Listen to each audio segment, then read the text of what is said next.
Hey, this is Gospel in the Garden. Man, look, y'all. So, man, I ain't been out there in my yard and mowed in about, I'm gonna see, I say about two and a half weeks.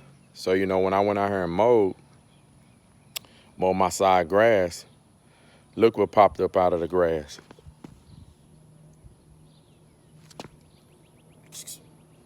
Y'all see that frog? Hopefully y'all can see that little baby frog, man. That popped up out of the grass. I didn't even know, I didn't know it was there. As I was cutting it down, it just started hopping onto the sidewalk and onto my driveway. I'm like, where in the world did you come from?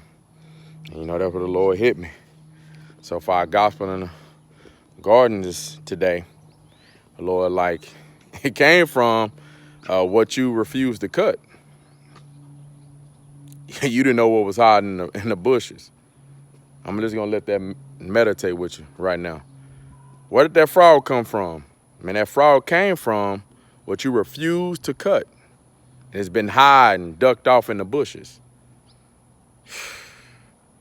So in other words, the things that God is telling you to cut out your life, it's important that we really take heed to that, because God sees what's been hiding in the bushes. God saw that frog even though the weeds were high, my grass was high. He was just telling me, you need to go out there and cut the bush. Why? Because God said I need to get rid of what I see hidden in there. So for our garden, the gospel in the garden, I'm just saying, what are you refusing to cut? Because you have no idea what's hiding in those bushes. And it's a reason why God is telling you to cut it. So instead of refusing it, it's about time for us to be obedient to it. Because our issues sometimes are a result of what we're refusing to cut.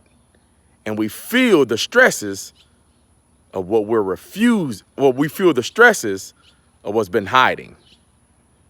I'm saying it's time to cut, because your irritant is not in what God is doing. It's in what you're refusing to cut and what you're allowing to hide in your bushes. This is your gospel in the garden. It's time to cut it up. Quit refusing. It's time to expose what's been hiding.